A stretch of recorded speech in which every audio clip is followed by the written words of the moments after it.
My name's Aaron, and I should win the title of Housemates Housemate because I have a secret stash of gammon which I'm prepared to share with you all. When I came into the house, I wasn't sure what my experience would be. I didn't know what to expect from the people, and wrongly I judged everybody as they came down the stairs and panicked. And the only person that really spoke to me was Harry. It was, I expected that I would be involved and that I would speak to people and give everybody a chance, but I didn't, and it took me a while to get going. And I've learned that, like Jay said earlier, you shouldn't judge a book by its colour, because you never know, by its cover, sorry, you never know what you're going to get from somebody, and I feel like I've grown for that experience. I feel like I walked into this house a boy and I'm leaving a man. Oh, God. All right, book of cliches.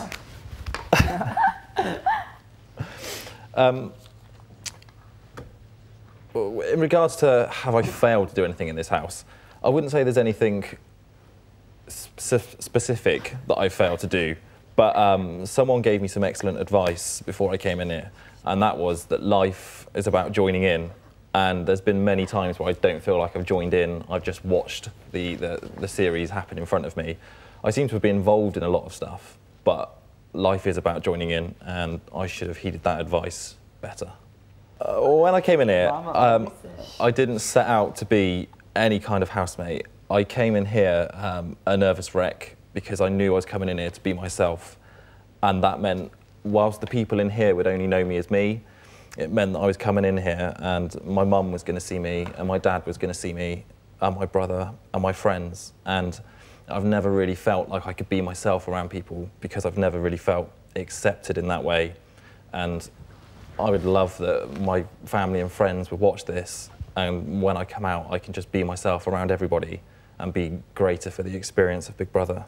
From my time in the house, I've learned that I'm not very tolerant, that I do deal with people badly, that I get moody and stroppy, and apparently I dress badly, you don't wear socks with sandals, and I can't dance. I think when I leave the house, none of that's going to change because that's who I am, and I'm proud to wear socks and sandals. Moving on swiftly, 5 of my most significant moments in the house. I touched on it just now.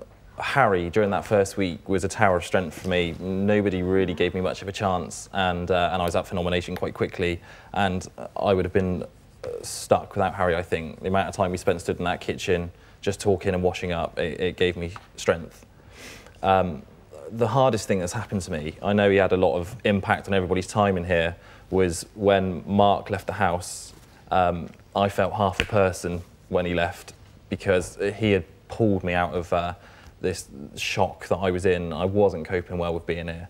And Mark kind of embraced my fun side, because I do have it. I know some of you are yet to see it, but when Mark left, I was crushed. I know everyone was upset, but for me personally, I didn't know how I'd carry on. But thankfully, the people here sat in front of me and past housemates have pulled me through this experience, because I know I've not been the easiest to live with.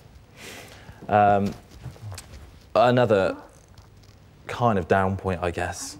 I don't mean to be all down, but the week that Heaven left, and when we all sat here and listened to her leaving message, and she said that she didn't feel people gave her a chance, and when she spoke, she wasn't listened to, and she was shouted down at times by people, and I felt like perhaps I had been one of those people, and I said to myself then that I'd give everybody the time of day, I'd give everybody a chance in this house, and I learned a lot about myself that night, and I've never stopped regretting that I didn't give Heaven more of a chance, because she did have a big impact on this house, and for individual reasons I think she had a big impact on everybody in here.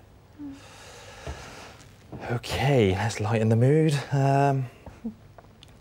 One of my great positives was on week 3, after the whole Tom Mosey thing had happened, and I was sure that I was gone. I had upset people, I was ready to leave myself off my own accord, and I decided that I was a goner. I knew this was not behaviour acceptable to myself or to the general public, but they seemed to love the fact that I was playing around, and they saved me and cheered me. So there we go. It was a great moment for myself. I don't think I necessarily deserve to win Big Brother more than anybody else that's sat here. I know that's something easy for us all to say. I think I've definitely been true to myself. I've tried to cut down on the swearing. I've tried to corner the flatulence, and I tried to bring down the wolf pack. But it turned a corner, and it made me turn a corner as well. And the wolf pack is stronger for it, and I'm proud to be Bert of the wolf pack.